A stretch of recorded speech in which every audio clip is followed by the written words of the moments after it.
So, hello everyone. I'm Jen Tyson. I'm the research coordinator in the Office of Juvenile Justice and Delinquency Prevention, and I'm joining you today with my co-presenters. So we have Dr. Roger Jarjora, who is the project director for this initiative and a principal researcher at the American Institutes for Research. Jessica Pierce, who you just heard from, who's with the National Council of Juvenile and Family Court Judges, and then Lynetta Jesse, who is the training and technical assistance. She's the staff person at OJDTC who oversees a lot of the Juvenile Drug Treatment Court's training and technical assistance work. And so you'll hear from each of us at different points. I very briefly wanted to just say on behalf of the Department of Justice Office of Juvenile Justice and Delinquency Prevention, thank you for joining us today. We started this initiative back in 2014, and if you participated in the earlier webinars in the series, as you know, the guidelines were released in the end of 2016.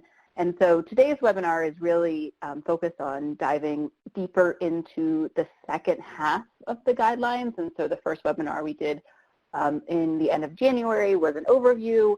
The one we did a couple weeks ago was sort of the deeper dive into the first half. This one is going to be the deeper dive into the second half of the guidelines. And so the goal is really to, introduce each of the guideline statements, give you a little snapshot of the research and practice behind those statements. And so we're going to try, it's a lot of content to cover, as Jessica said. We're going to save questions to the end, but one thing that has come up, in the earlier webinars is that there has been a number of really great questions, but because of the sort of, density of the content we're trying to cover, we haven't really been able to answer all the questions or answer all the questions fully. So one thing we're going to do, and you'll get a notice about this, is do another webinar, a fourth webinar, exclusively focused on questions and answers. So if you feel like you've asked a question we haven't gotten to, please don't get frustrated. We're going to try and get to all those questions. And so you'll get a notice about that webinar. It's going to be March 15th at the same time we've had the other ones at 1:30 Eastern Time.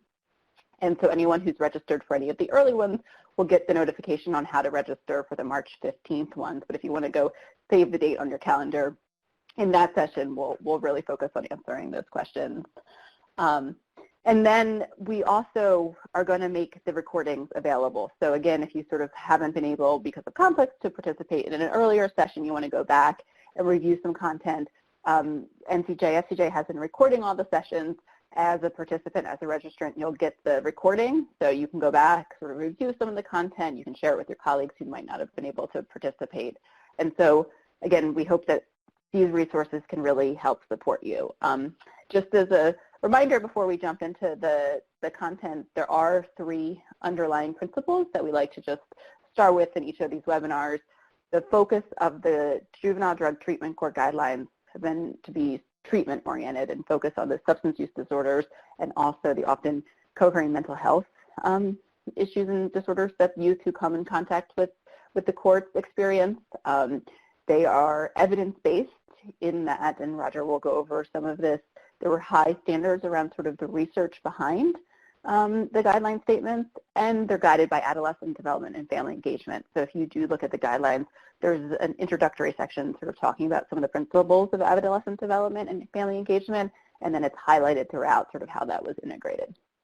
So please, if you haven't gone already, there's the website. You can go look at the guidelines, and this is just a brief snapshot of that website. And there's a couple resources I'll just, again, quickly point out. If you want to read the whole manuscript, which is more of that sort of text file of the full guidelines, there is a link at the very top of the website. Please click it. It's also on your side here in the webinar. Please click it and download it. That's your sort of more traditional, manuscript format.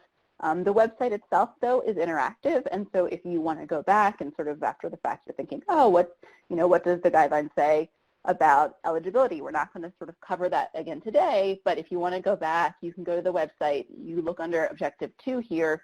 You click on it. The content will expand. It'll show you the different guideline statements. You can click deeper and deeper to get some of that content and to remind yourself. So please, if you haven't gone to the site, we certainly encourage you to do that.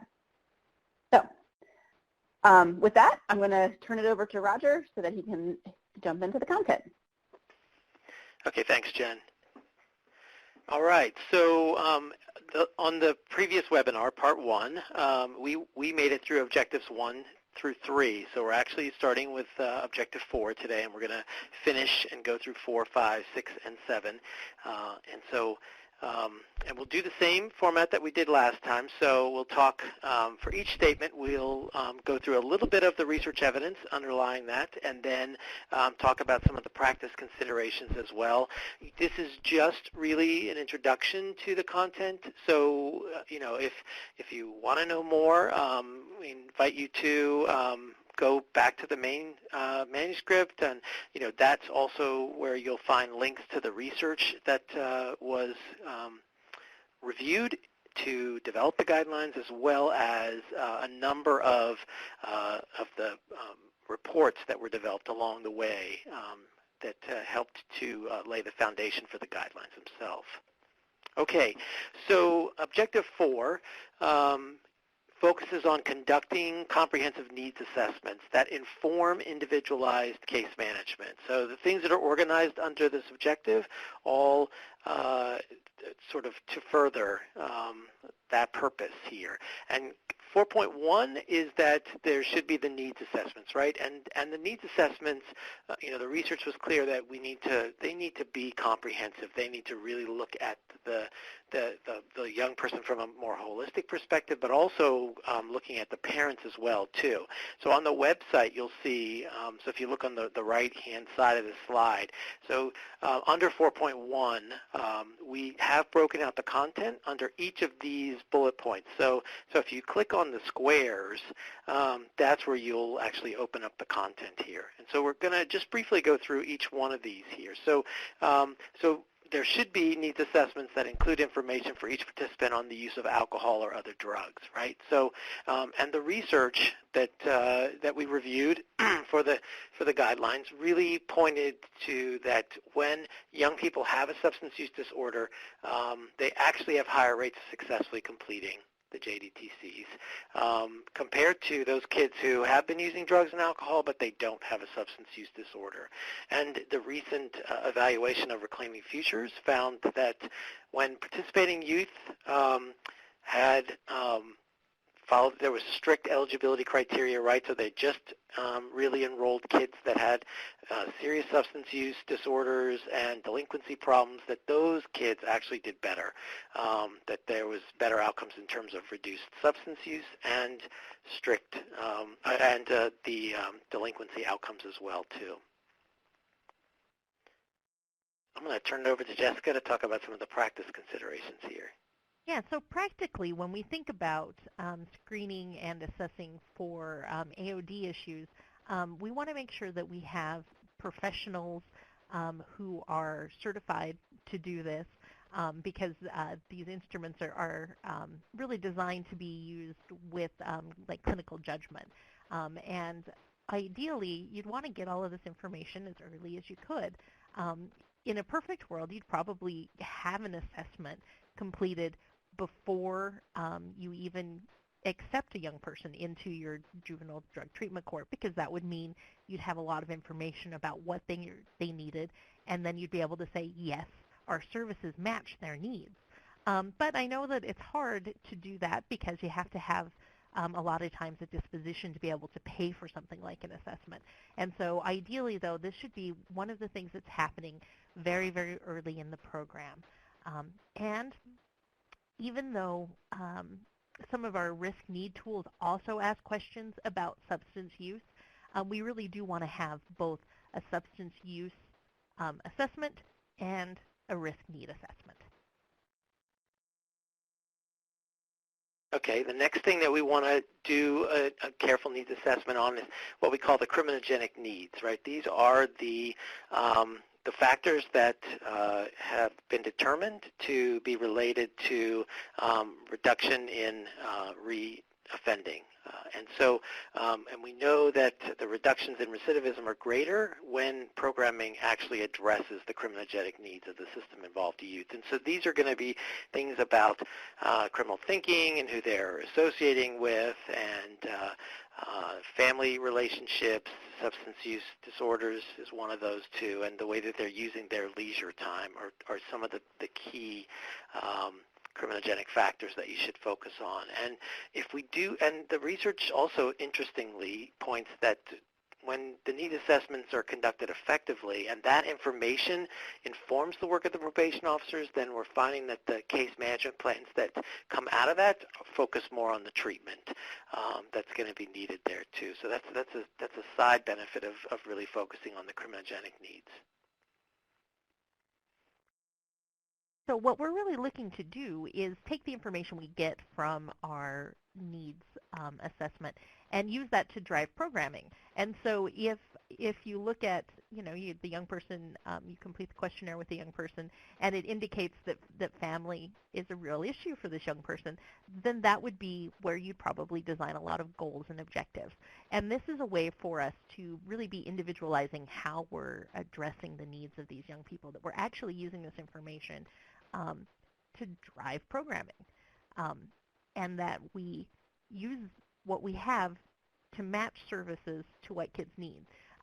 In other research around case planning and giving kids services, what we find is that if you just kind of do the fire hose of services of, we have all this stuff, here, take it, youth and families don't really benefit from that because there are a lot of services that they might be eligible for that they don't really need. And so being able to be very specific about matching what they need with what we have is ideal.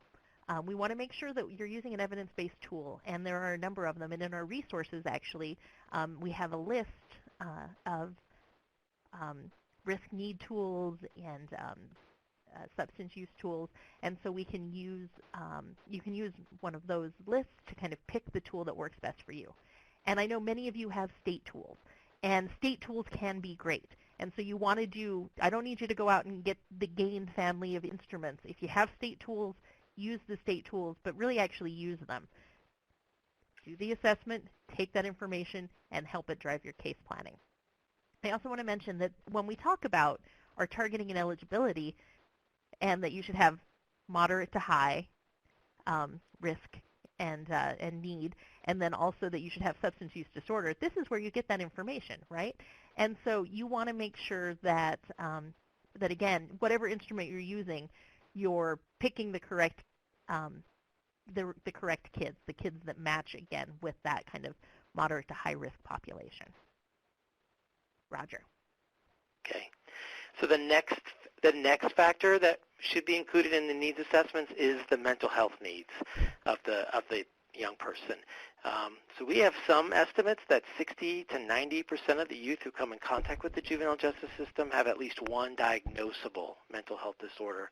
So it's going to be important to make sure that that's being assessed properly. And the research shows that when there are co-occurring mental health disorders that are not addressed, that those youth are consistently struggling to be able to abstain from using alcohol, drugs, and other substances. So that outcome, that's a key target outcome for the juvenile drug courts, is complicated if we're not addressing these co-occurring disorders. So I have a lot of people who ask me a question about, kind of how many different assessments should you be doing? Because, should you use a separate instrument for mental health and a separate instrument for substance use and a separate instrument for risk and need?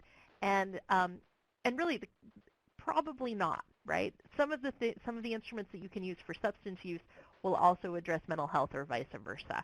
And so what you really need to do is spend some time as a team talking about what instruments and tools you have available to you and what information you're getting from those tools and whether or not it's the information you need.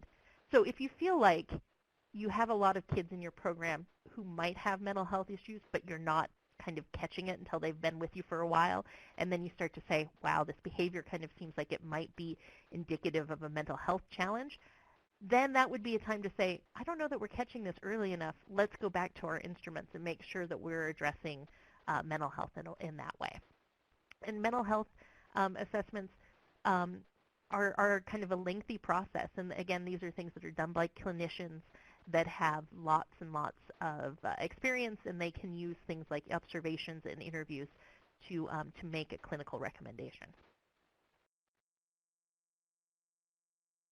Okay, then the next factor is the history of abuse and other traumatic experiences. And this, so to offer more of sort of a nuanced understanding here from the research, is that the assessments that are done here should consider trauma in terms of three aspects, right? The developmental formulation, did trauma occur in those phases, differential diagnoses that could be made, and also a functional assessment too, in terms of, how the trauma is affecting their ability to be functional, right, in various settings. And if you're not doing that kind of an assessment, then it can lead to errors in really targeting the right kinds of treatment, right? And so if you're not aligning the treatment with the need here, then perhaps you're not having or not allowing this young person to have the best chance to be successful. So for my court folks, trauma has been a big thing, right? We've been talking about trauma and trauma training. But trauma is often a thing that gets sort of addressed kind of over in treatment, and you kind of just assume that's covered. But at the National Council, we've been doing a lot of work around trauma, and we'd like courts to think about taking kind of a prophylactic approach to trauma and to traumatic experiences that the young people may have in their court. And what that means is that you should just maybe plan for a court that tries to reduce trauma. So traumatic experiences for kids can lead to triggering events in things like the courtroom or interactions with court staff. And so for court staff, you don't have to worry about knowing if one young person in your court has trauma. So you don't need to know if Trevor has a traumatic history and may be trauma reactive. What you can do is you can just make sure that you all are trained and understand how that trauma can affect young people's reactions. And so you can change how your court works. And it can be easy things like making sure that your doors don't slam and make loud banging noises, which can sound like gunshots to somebody who's trauma reactive. So that you can take that sort of prophylactic approach without needing to worry so much about particular diagnosis. Although, again, doing the screening and knowing can be dealt with in treatment, as Roger said. All right, and then the next factor to make sure that you're including in your needs assessments is the well-being, needs, and strengths of the young person. And so we found in putting together the guidelines and trying to identify resources, these were some of the harder tools to locate. And so to try to help you think about, what you're looking for here, so from the research evidence, we know that there's really 4 domains of child well-being. That includes the cognitive functioning, their physical health and development, their emotional and behavioral functioning, and their social functioning. So you're looking for tools that are going to help you assess each of those domains. And we do know that from the research, when programs focus on positive youth development, they also, those same programs are showing good evidence in terms of making significant changes in the way the young person manages their health, their assertiveness, their sociability, the way that they solve problems, their interpersonal skills, and the way that they regulate their emotions, all things which are likely to help facilitate successful participation within your program. So strengths is not something that we're good at in justice programs, right?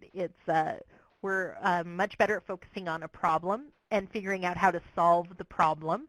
And so thinking about strengths and how we can help young people build on existing competencies and create new ones is really enormously helpful. And so any way we can get that information can help really inform and drive our programming and our individualization, right? Because it's much, much easier to help a young person become the young person we know they can be if we have access to kind of knowing already kind of some of their strengths and helping them build on those things instead of being deficit focused.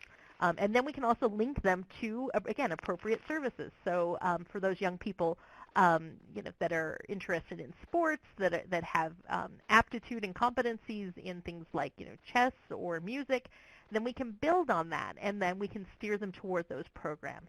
And so thinking always about not what's wrong with this young person, but what is going well and how can we capitalize on that is enormously useful to us. All right, and then the last area to include in your needs assessments is focuses on parental drug use, their mental health needs, and parenting skills as well. And so perhaps you'll recall that under Objective 2 and Objective 3, right, we had several guidelines that focused on the need to adequately engage the family, and also sort of an awareness of, when the family's not participating, not supporting the young person's participation, how that can have a negative effect. So you do want to make sure that you're screening for and addressing the family needs, which would include parental substance use. And really understanding that, and making sure the research pointed out that it was useful and important to tie in and address the positive coping skills for both the parents and for the young people as well too. And really, this will help to lay the foundation for a strength-based approach too, where you can identify what their resources are for coping. So this is one of those areas that I know that we struggle with our juvenile drug treatment courts, right? Engaging parents is difficult, and thinking about maybe assessing parents might be a little bit far away from where your current practice is. You may not have been doing much assessment. You may ask some family questions as part of your regular assessment of the youth, but probably aren't doing a lot of really deep dives with the parents. So I would suggest that if you're not, that this is one of those times where you can work toward this goal, that you can make a goal to talk, and I think this is definitely a team conversation, and our clinicians have a lot to add to that conversation about how to talk to parents about their own substance use and challenges in a way that can still be productive and useful to the team. Because you got to imagine that our parents aren't necessarily going to be excited to disclose some of this information to you if they feel like it can be used against them. And so being thoughtful about how we approach this and really working toward this goal of being able to address kind of the holistic family need, I think can be really, really powerful for our courts and our teams. All right. So then Guideline 4.2 takes the assessments that you've done, the youth and family needs, and uses them as the basis for the development of the case management and treatment plans, right, which you also want to be individualized and culturally appropriate, but definitely based on your needs assessments that you've done. And we know that so evidence-based case management would take into account any special needs that you've identified about the participant. But also there's some flexibility there, right, in the way that you apply case management practices, so that you're taking into account what you know about them in terms of their needs, but also allowing some flexibility so that you can be more agile as they go through your program, so that you can make changes as needed. And we know the research shows that when programs use a more flexible framework, and focuses, within that framework on the treatment elements that have been shown to be effective, that's going to be more effective than to just have a more prescriptive sequence of the way that every young person in your program would go through the court, and trying to have everybody sort of fit into that same process there. So when we think about case planning, we want to think about more than just kind of conditions of probation. It can be really easy to develop that case plan around those conditions because those are kind of fixed, and even though they might vary from young person to young person, there's something those are really easy and tangible to hold on to. And a lot of times when we think about case planning, when we're setting goals, what we're doing is we're helping the young person set goals to not do something. Don't get into trouble at school, instead of helping them, again, build competencies and think about goals that will help them move further along in life. So rather than don't get in trouble at school, our goal should be, about raising grades or completing work that needs to be completed, GEDs, vocational training. Those kinds of things should be part of our case planning. And we should really be case planning and treatment planning concurrently. So the goals are kind of all, they don't have to necessarily, you don't have to be working on school in treatment and school with probation, but they should be complementary and should all be kind of working in the same direction. A lot of times what we see with courts is that there's not a ton of communication between probation, case planning, and treatment planning. And I think for our young people then that can feel pretty bifurcated, and that they have kind of different responsibilities to different parts of the team. They're responsible to do different things for different parts of the team. So thinking about how to be comprehensive, and then how you can include the voice of the young people and their families.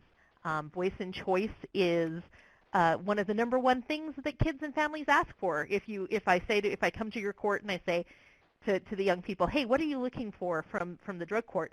They want to have input. They want to tell you about what their goals are, and they want those things to be incorporated in their case plans. And they want to have a say in what's going to happen, what the outcomes could be if they don't do it what you want. Then what would that sanction look like? They want voice and choice. So thinking again as you're case planning about how you're integrating the young people and how you're working together with treatment. So we have a number of resources for you, and you can see them here on the screen, and then again they're at the web link that you have. And I would really encourage you all to just go look at the Guidelines website. It's really enormously useful. So every time I come out to courts, I hear lots of folks ask me kind of what are my screening tools, what are my assessment tools, where can I find a list and kind of can go through. Well, those are there. You can see I have them kind of links to those things there on the screen, but they're also at the Guidelines website. So you can go through and you can really find out what kind of tools there are. If you're not screening for trauma now, you can go and you can find a trauma screener that you want to use with your other assessments and screening tools. And so that's really, there are a lot of resources now on the website for you that really go through this. If you're looking for, if you don't have a state tool for risk and need, and you're looking to purchase one or looking for one that might be free, again, you can come and you can take, you can go to any one of these links and they'll give you a lot of information, mental health tools, and again, some case planning tools.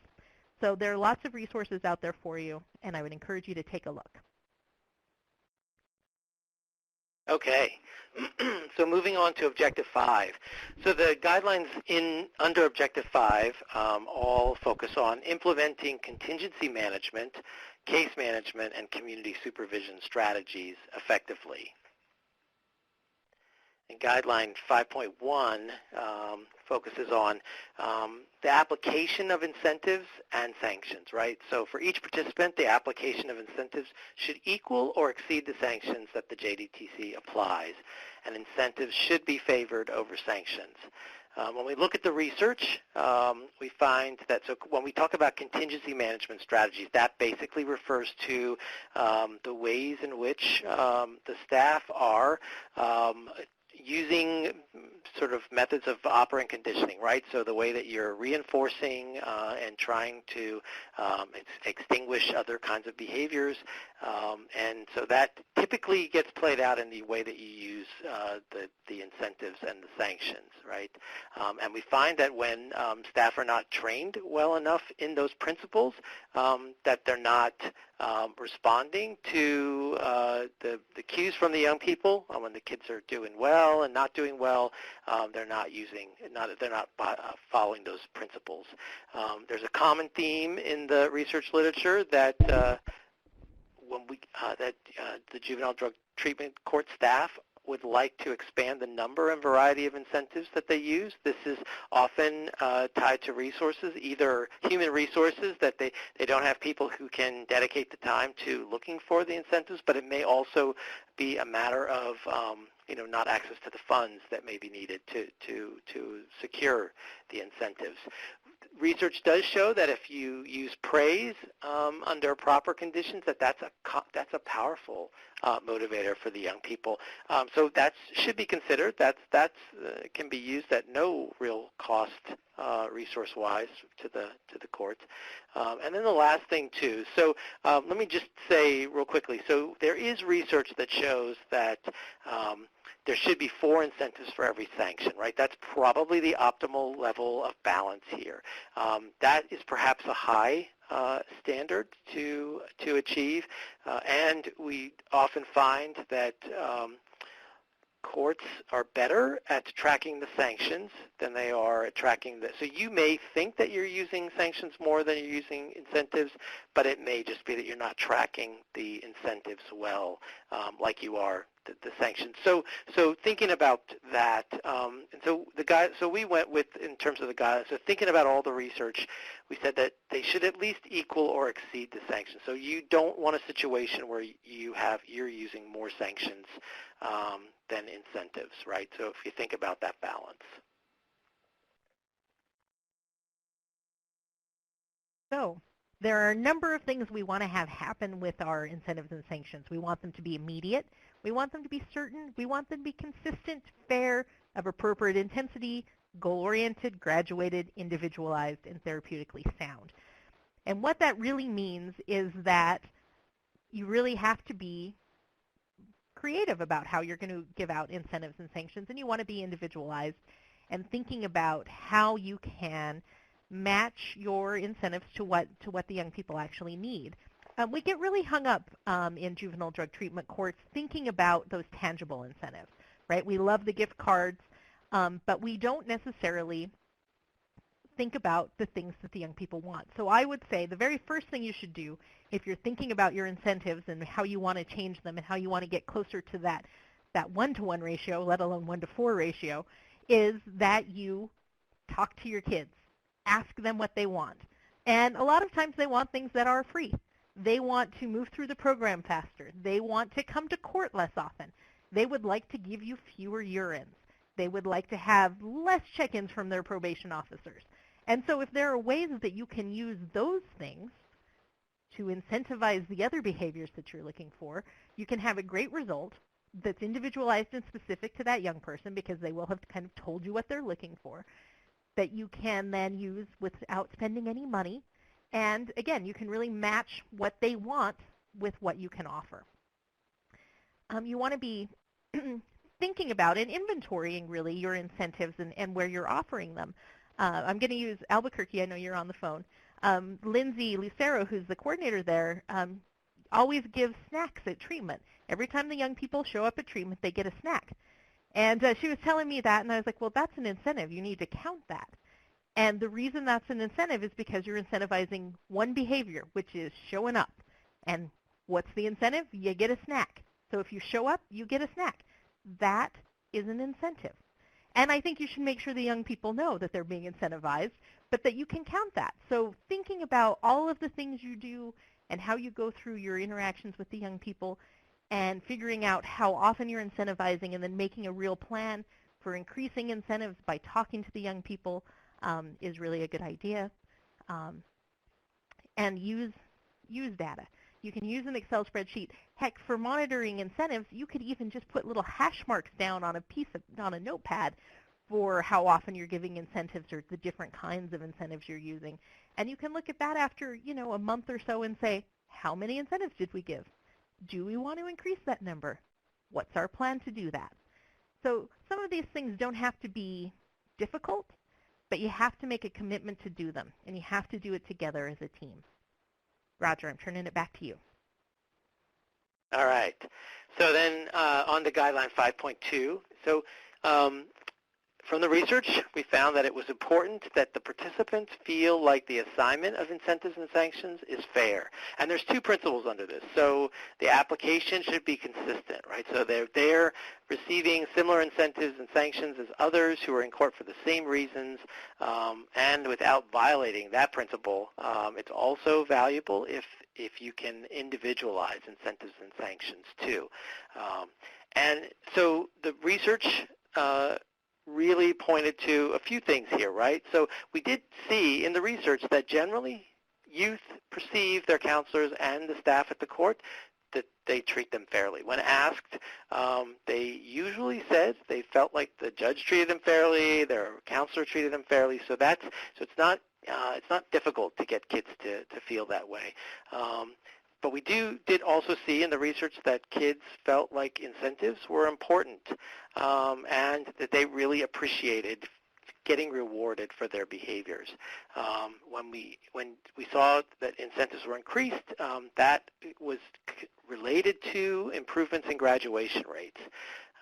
And also, the research showed that when you were individualizing incentives and sanctions, that can facilitate what a young person goes through in terms of sort of a reflected appraisal of who they are, how, what their goals are, what they want the future to look like, right? That's about contributing to the kinds of changes in identity that are going to be related to, desistance from offending, no return to use of substances.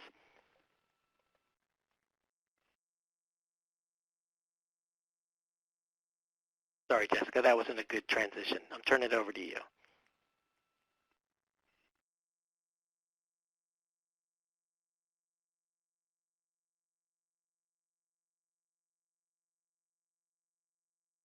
Yes, did we lose your audio? Just to check. Yes, we did lose my audio. Okay. Okay. I was just talking away, but here I am. Okay, so one of the things that we want to think about is that fair doesn't have to equal the same. And so one of the things that you've heard us talk about at the National Council is like the idea of the most valued privilege, which comes from contingency management literature. And that says to us that young people would say, this is the thing that's most important to me. And I know that if I have a positive drug screen, I will lose this thing that's most important to me. It might be use of a car, it might be a curfew, it might be a cell phone, and then they would lose that. And so each young person will have a thing that's different for them, right? And so even though Trevor loses his cell phone and Steve gets an earlier curfew, those are equivalent because they've identified that thing that's most important to them. And so having that kind of voice and transparency is a great way to ensure fairness and consistency. We can use things like behavior contracts, which again really spells out what behavior we're expecting for young people. So you can start out by just saying, we expect you to go to school. But if that's not quite enough, right? Some people can be successful with just that kind of direction. But if that's not quite enough, then you can go to a behavior contract, which breaks it down a little bit further. And it's a way, again, to sort of stretch out your responses. So you start out with that kind of that baseline of, I'm just going to give you this direction and see if you're able to follow it. If you're not, then we're going to move on to the next step, which is that we're going to break down what you need to do to be very specific, and there's going to be kind of an increased response from us if you can't do it. And doing that is kind of that behavior change and that behavior modification that we're looking for in our courts. All right, I'm turning it back to you, Roger. Okay. So the next one, Guideline 5.3. So here it focuses on the use of financial fees and detention within your system of graduated sanctions. So based on the research, this guideline is that fees and detention should be considered only after other graduated sanctions have been attempted. Detention should be used as a sanction infrequently and only for short periods of time when the youth is in danger to himself or herself or the community or may abscond. So there's research that shows that detention is the most commonly used sanction in some juvenile drug treatment courts. But we also know that the use of detention actually increases the likelihood that the young person is going to reoffend in the future, and it also negatively impacts other, other positive outcomes, right? So future employment, educational opportunities are going to be impacted here. And we know that detention and the length of detention are also related to failure of the juvenile court program. The because it's the least effective and also probably the most expensive way to affect changes in behavior, we really landed on that detention should be used sparingly and only as a last resort. And then the research on fees was also interesting because oftentimes when fees are assigned based on the use behavior, it's the parents that end up having to pay. And while the research often finds that youth feel like they're being treated fairly, the research also often finds that parents find the process not fair. And that's usually focused on the way in which sanctions are being applied, or the way in which the structure, in their eyes, unfairly burdens them. And so this was one of those areas, and it's also perhaps a bit of a dilemma, right, because they're less likely to want to report on non-compliant behavior to the court if they think that they're the ones that are going to have to pay for that too. So it's sort of a disincentive for them to work with the courts around managing the young person's behavior when they're not in court. So one of the things we really want to remember is that normal adolescent behavior means that the kids are sometimes going to be frustrating in our programs, right? And we don't want to sanction for what's really a normative behavior that's something they'll grow out of anyway. And so that's the risk-taking, that's the impulsivity, but that's also the forgetfulness, that's also the talking back. And those are the behaviors that we see in drug courts that often will kind of force courts to escalate their behaviors because they feel like the young person is being disrespectful and that they're not taking the process seriously. And then it feels like they have to come up with a bigger and better sanction, which often leads us to using detention. And so be mindful always when you're working with these young people that this is normal. It's irritating, but it's normal. And so it doesn't need a response from you. You can just ignore those things because it's not conduct disorder. It's not those things. It's normal adolescent behavior. So you don't want to worry about sanctioning for that because really the idea of the sanction is to help us get closer to our goals. And usually our goals are no more delinquent activity and no more substance use. So we don't want to worry so much about those things that aren't driving those two main goals that we have for these young people in our programs, because then we can get a little bit in the weeds. So always think about what the purpose of your sanction is, and if you're sanctioning just because you're kind of mad at somebody, and think about a different way to respond. The other thing to think about with sanctions is that you can have, you should have a list of 50 different things you can try, very, very graduated, very, very incremental before you ever get to detention. In some places they use that point system, and so just the very act of not getting a point. If you didn't go to your treatment meeting, you don't get a point for treatment that week. That in itself is a sanction. It's not a big sanction, right? But it's a sanction. It means that they're not progressing in the way that they wanted to, or they can't use their points to buy incentives. And so that's a perfectly fine first sanction. And then that gives you tons of room to make other choices and to help the young person make other choices long before you ever get to something where you're going to be putting them in detention. Turning it back to you, Roger. Okay.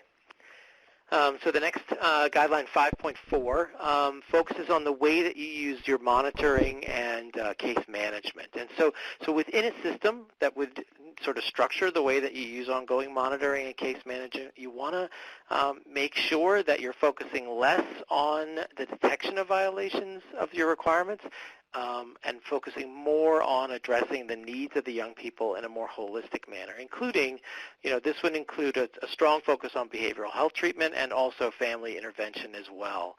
The benefits, as the research shows, of intensive monitoring are mixed. It can create opportunities to better address their needs, but it also leads to detection of more violations, more focus on the violations, and applying sanctions, and that can result, honestly, in a negative view from the court of that young person, and ultimately then lower graduation rates. And so the research shows that when the court is focusing heavily on violations and noncompliance, it's developing perceptions about how it is going to or not going to be able to work with each young person, rather than focusing on how to work best with each young person too. And so that then ultimately limits, how you're going to be able to apply the contingency management that you're using to change behavior and help shape the way that the young people see themselves. You really are shifting away from a mindset of accountability and control.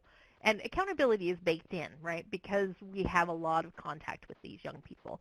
And so we don't need to worry too much about accountability. And we should be thinking about letting go of control across juvenile justice programs anyway, because kids do better, again, when they have voice and feel like they're in charge of themselves. And so we're moving away from that idea of accountability and control for our courts into this idea that we're helping create competencies and helping young people develop skills and tools to go out and become productive adults in our society. And so that's what we want to be thinking about always when we're thinking about how we're approaching our work with these young people.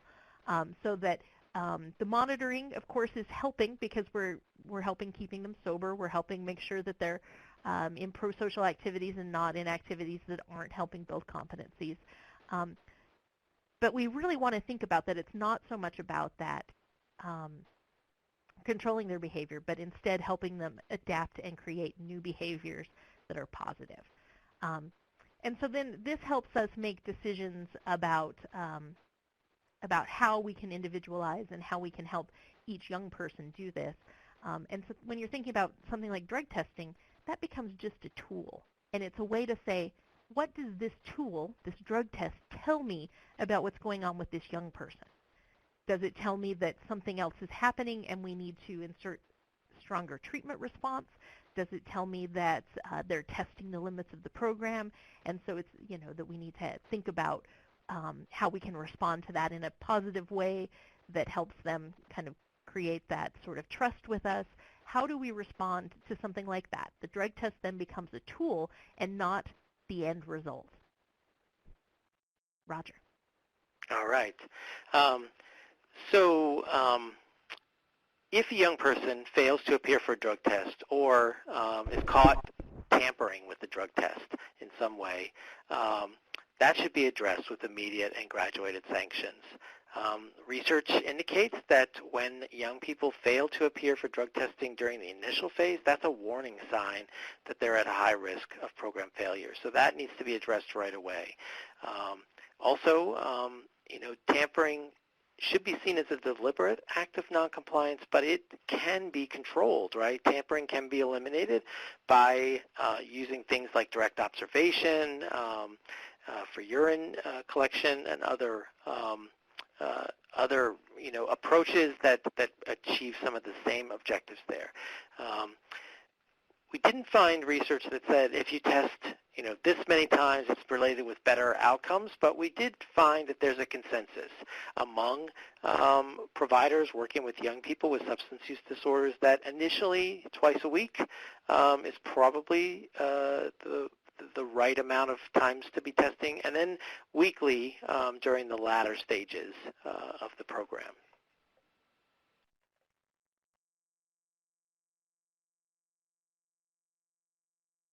So drug testing should be random, observed, and frequent.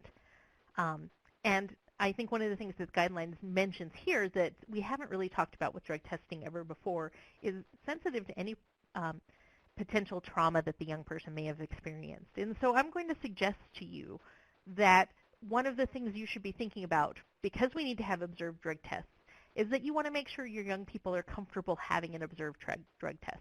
And that may mean that for some young people, those who maybe have trauma, maybe who have been sexually abused, that sort of thing, they may ask to have somebody else come to the drug test with them. They may want to have a friend with them. They may want to have a parent with them.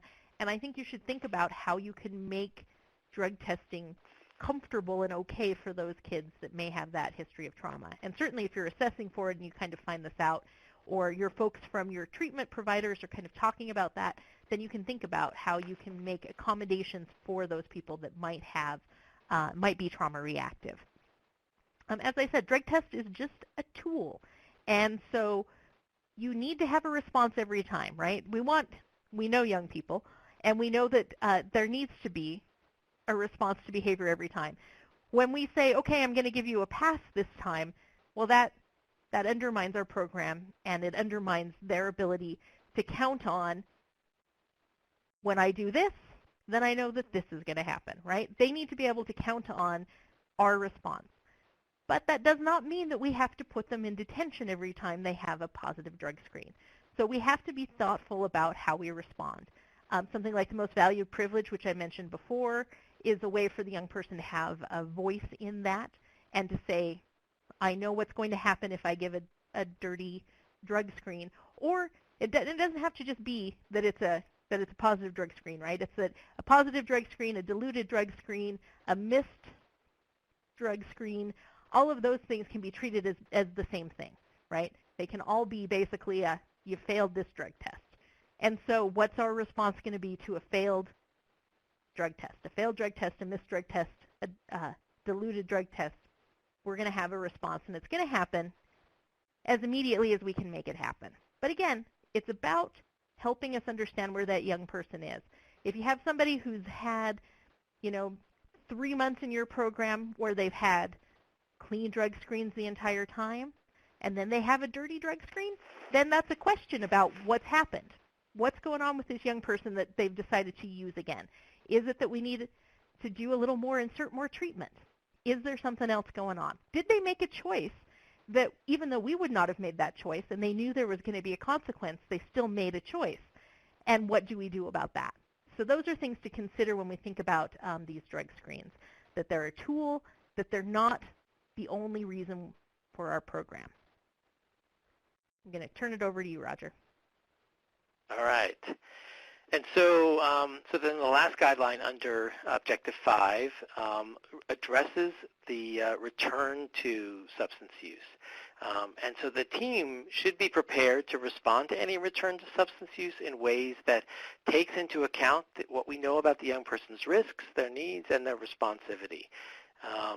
So research shows that return to use is an expected aspect of recovery for many of the youth, right, that you're going to serve.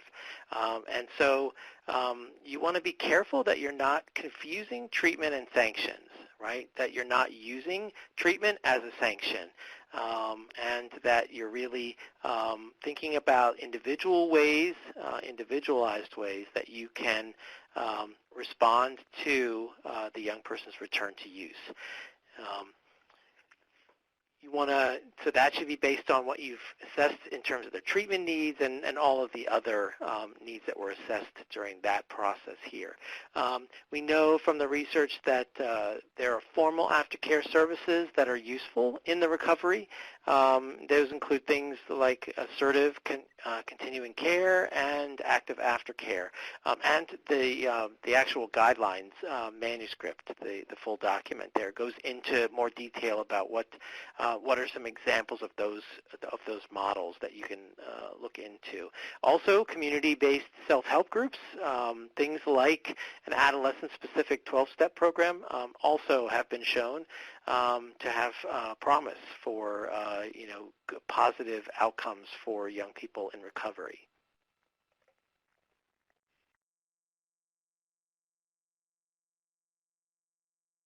So when we think about how we want to help young people be prepared to leave our programs, we should be thinking about what links they can make in their communities and how we can make sure that they have sober support to turn to, whether that's from that 12-step group or they're part of a team now, or they've joined a church, or their family system is stronger so that they have the support from their parents or other caring adults in their lives. And so Reclaiming Futures actually does a wonderful job with helping young people create those links back to community services and back to their own just community, their neighbors and their coaches and their friends and parents of friends and those kinds of things. And so thinking about what happens for young people when they leave our programs, I think it's something that's really hard for our courts to focus on, but I think the evidence really points to better outcomes. Something like recovery high schools and other kind of sober living approaches can be really, really great for our kids, and they're not everywhere. But if you can advocate for a recovery high school or a sober school or a sober dorm at college, those things, again, help build that culture of non-use, and that's a very important thing for our young people. And I think I've already talked a little bit about how we should react with a new use, and hopefully, there'll be ups and downs in the program, but as you get to know your young people, you'll be able to recognize signs when a new use is really needing a treatment intervention and when it might just be that kind of decision that you're not thrilled with, but you know that was made thoughtfully. So we have a number of resources. The Most Valued Privilege and all of our contingency management webinars are available to you on our website. I have links to them here. You can go and check them out. That really goes into how you can have these kind of 50 responses before you ever get to detention. And it helps you figure out how to build more incentives in. So I'd encourage you to look at those. And then there's a lot of research that's happened around the principles of risk, need, and responsivity. And so that you're thinking about reducing risk factors and building protective factors and being actually responsive to the young people's needs. And you can find those here, and I would definitely recommend that. All right, so on to Objective 6. So Objective 6 focuses on the treatment and the involvement in other services and pro-social connections as well. Guideline 6.1 is that the Juvenile Drug Treatment Court should have access to and use a continuum of evidence-based substance use treatment resources from inpatient residential treatment to outpatient services. From the research, we know that availability of high-quality treatment resources that span the full continuum is going to vary in each jurisdiction. So many jurisdictions are not going to have access to evidence-based, high-quality treatment along all of the points of the continuum. And it's going to be important to sustain those treatment resources and to find ways when you establish or when you determine that there's gaps, to establish some viable alternatives for those gaps. And then sustainability is more likely when the program sites are linking their needs to some of the resources, the funding, the policies that are available in a larger context too. And so that's going to be important that there's those connections are made for each of the individual juvenile drug treatment courts. So a lot of times when we think about juvenile drug treatment courts, we focus a lot on the court and less on the treatment. And as we talked about at the beginning of the webinar series, and as you can tell from the guidelines title, we really want to put treatment back in the drug treatment courts. And what that means is that treatment should be an equal partner here with the court, and court should help support treatment services, and treatment should support court services. And so for court folks, if you're a judge and you're working with your treatment provider and you find that this full continuum of treatment isn't available in your community, as the convener, you have an opportunity to help create resources and help get better resources and better treatment for your treatment providers to give to the young people in your community. And so certainly when you're talking to treatment providers, interview them about kind of what services they have to offer. You might have to use multiple providers to get kind of this full continuum, But if you find that there's a lack of services in your community, this really is an opportunity for our folks on the court side, and especially our judges, to advocate for more services for your community. Roger. Okay. So Guideline 6.2 actually focuses or addresses what are the treatment modalities that you should be looking to. So in preparation for the guidelines, for the development of the guidelines, one of the studies that was conducted by our team was a meta-analysis of substance use programs, treatment programs for adolescents. So it's a great report that sits out. If you go to the website and you click on the link for supporting documents, you'll find that meta-analysis there. And so to sum up what they found in, on this one slide here, so this lists what the treatment approaches and models are, and there's quite a few of them. So it's quite a few that they found were effective. And here effective means that it improves. So if a young person has substance use disorders, these treatments have all been shown to lead to more positive outcomes. So that includes the assertive continuing care, behavior therapy, cognitive behavioral therapy, family therapy, motivational enhancement therapy combined with cognitive behavioral therapy, and then some multi-service packages, which include a number of these. And also in the multi-service packages are the pharmacological treatments as well too. And so again, I invite you to take a look at the bigger report if you want to learn more about what each of these are. And we know that each of these treatments was associated with significant reductions in substance use and consistently found to be more effective than more generic types of sort of practice as usual or the mixed counseling programs that aren't following a unified approach or model for providing treatment.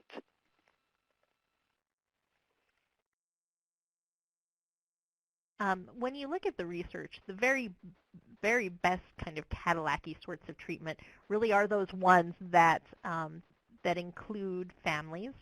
And so thinking about whether or not, and again, that's the whole point of the guidelines, right, is that we're really amping up the family inclusion and engagement here. But thinking about how families are included in treatment and what approaches you're using can lead to better outcomes for your youth and families.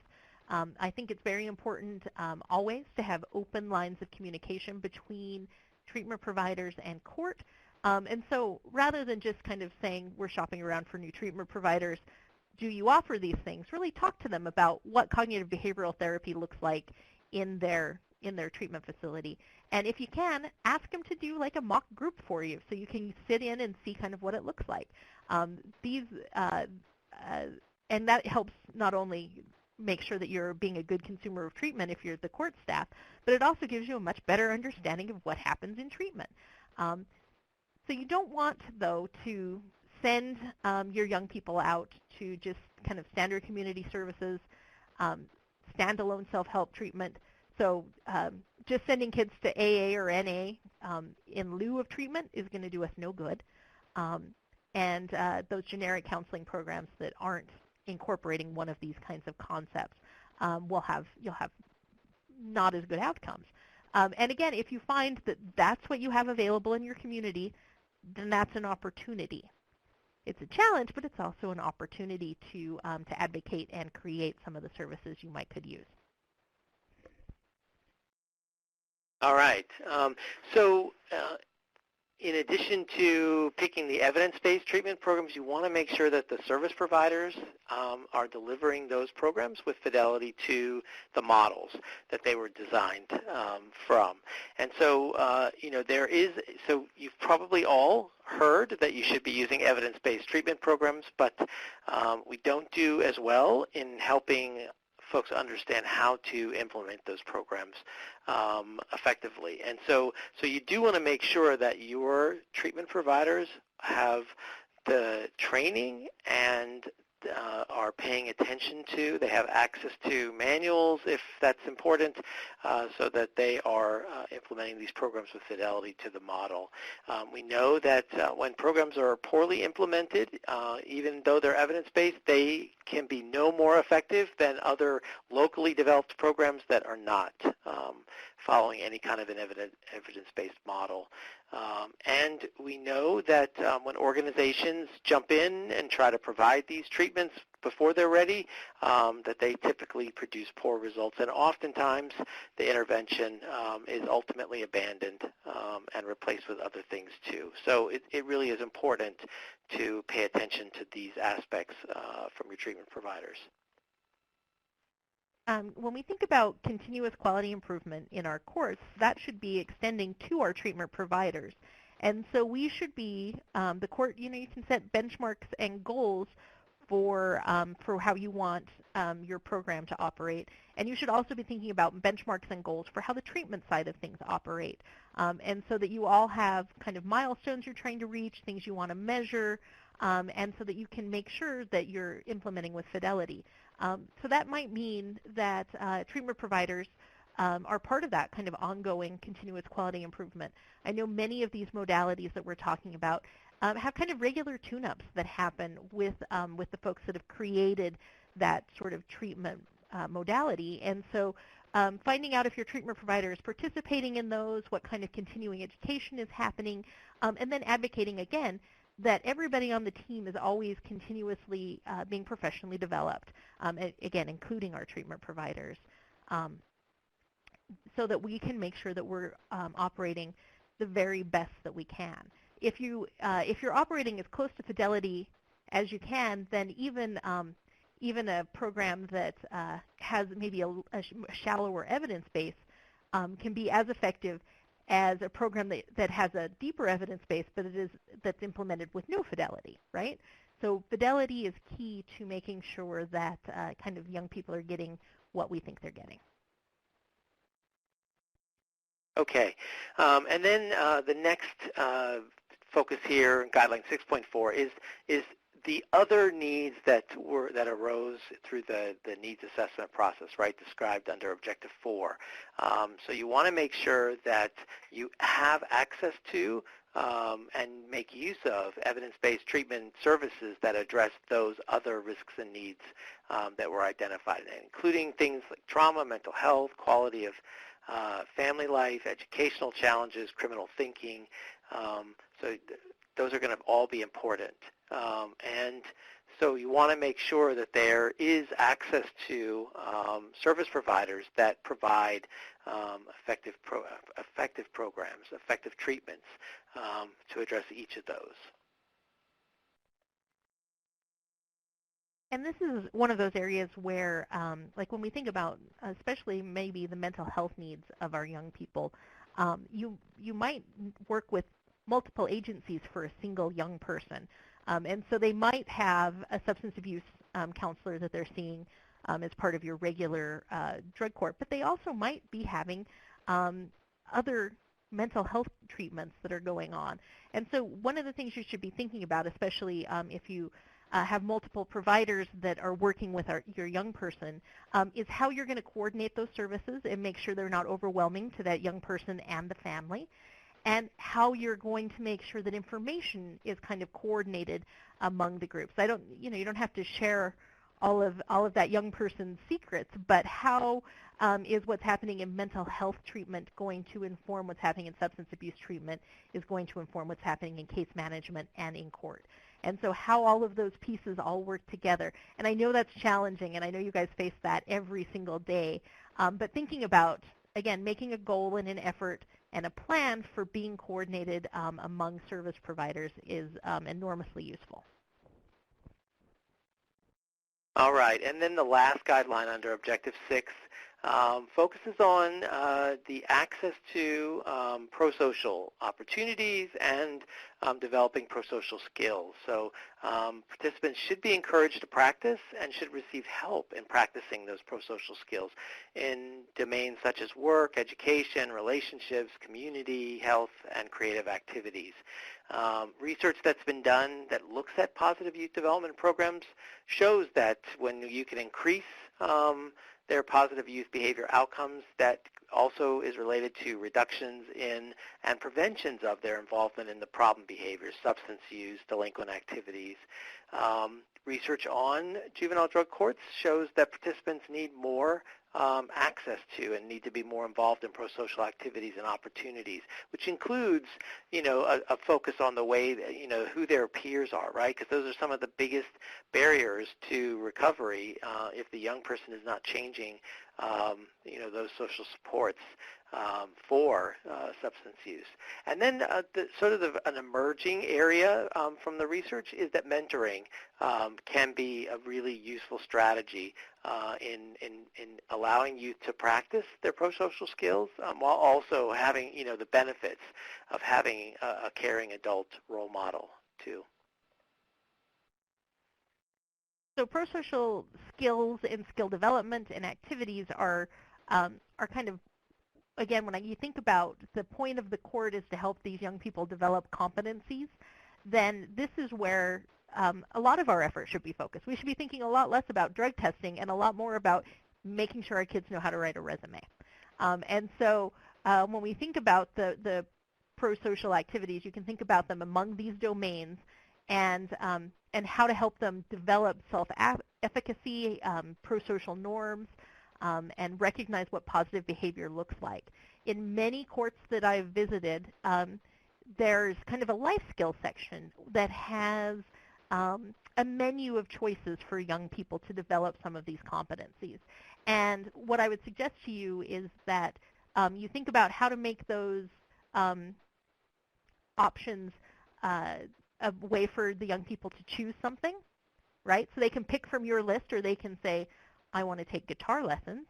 And that's going to develop a competency, a relationship, and it's going to be a pro-social activity.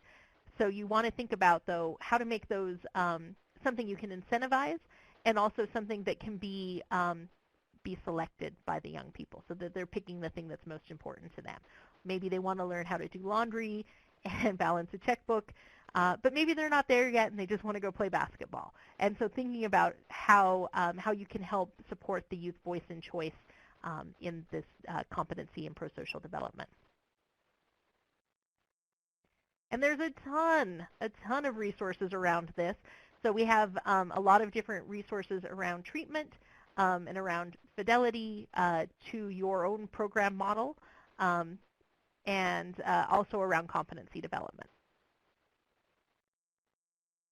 All right. The last objective, Objective 7, focuses on monitoring and tracking program completion and termination. So we've got 3 guidelines under Objective 7, but they're all 3 rather meaty. So try to do this briefly in our last few minutes here. But so Guideline 7.1 is that court and treatment practices should facilitate equivalent outcomes. Equivalent outcomes having to do with retention in the program, duration of involvement, treatment progress, and positive court outcomes for all program participants, regardless of gender, race, ethnicity, or sexual orientation. The research is clear that there are disparities in the way that young people experience and proceed through your programs. White youth are more likely to complete the program and have lower recidivism than minority youth. Girls are more likely to do better than boys. Older youth have better outcomes than those that are younger. And when youth have co-occurring disorders and histories of abuse or traumatic experiences, they're less likely to succeed in the Juvenile Drug Treatment Court. And an interesting thing that comes through in the research as well is that when we look at the way treatment is provided, that doesn't seem to be contributing to the disparity. So it's the non-treatment aspects of the Juvenile Drug Treatment Court experience that seems to be contributing to these disparate results. And so that's really where the focus should be when you're trying to facilitate these equivalent outcomes. So this is a hard one, right? This is that tough conversation that we need to be having as a country about disparities and racial and ethnic disparities within our programs. And what I would ask all of you to do is take an honest look. And if you don't have the data now, start to collect it so you can look at it and you can say, where are our disparities? Where are we treating kids differently? Is it our mental health kids? Is it our kids of color? Is it our boys versus our girls? There's likely to be a disparity somewhere, right? We talk a lot about implicit bias and how we make unconscious decisions about how we interact with other folks all the time. And that can become systemic within our systems, but it also can become systemic within our teams, consciously or unconscious, or more likely unconsciously.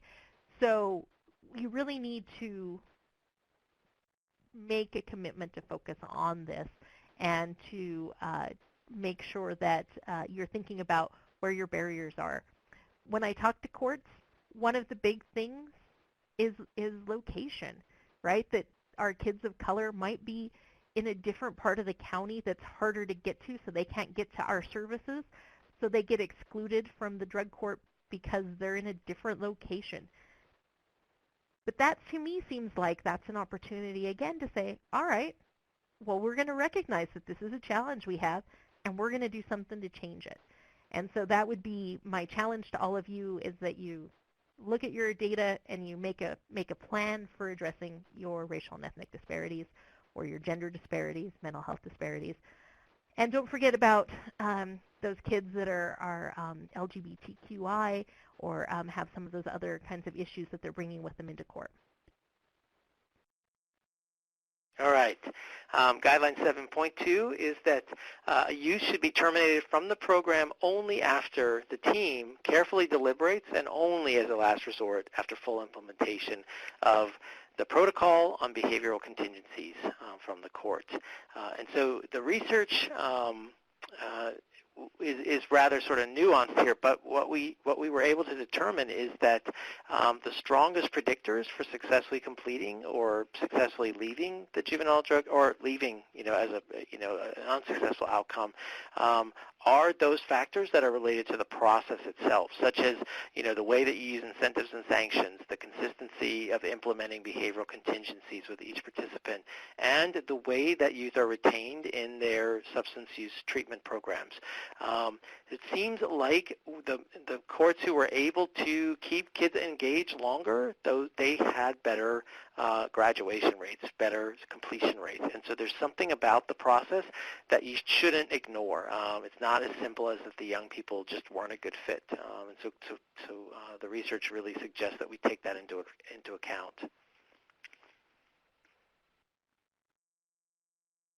So I think that that's the takeaway here, is that it's not so much the young people that fail as it is that our programs fail the young people. So thinking about our processes and where kids go wrong. And again, this goes back to our data and our continuous quality improvement. And so if you're not collecting that sort of data yet, then this is a good time to start. So if you look at your program and you look at those young people that were terminated, do they have common characteristics? Did something common happen within the program? Like, did they all make it to phase 3 and then stall out? Then that might mean that you got to change how you're approaching phase 3.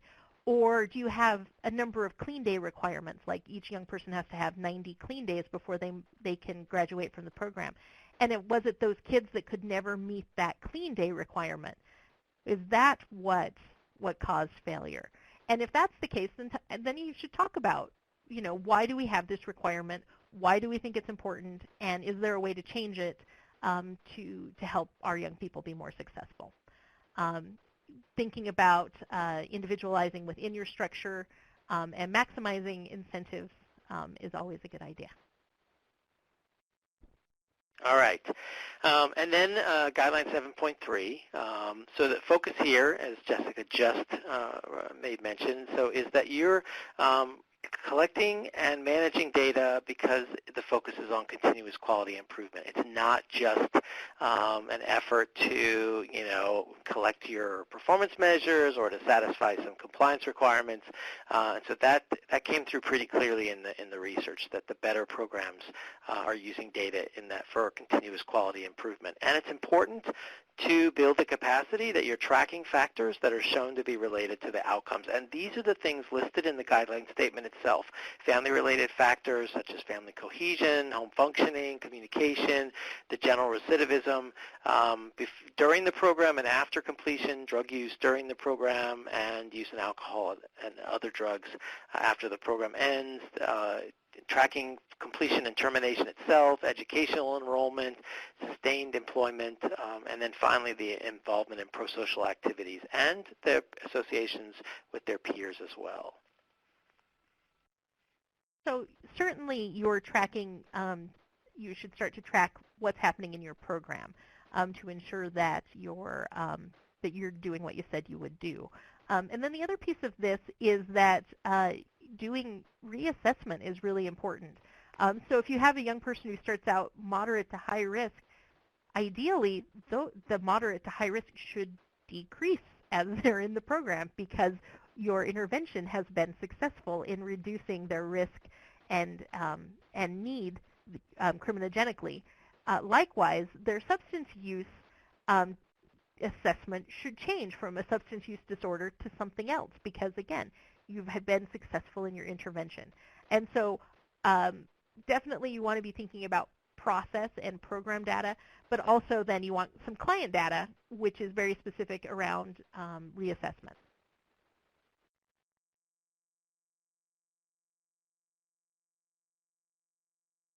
And so we have some resources here that we're actually developing more performance measurement tools for you right now at NCJFCJ that should be out in the next couple of weeks.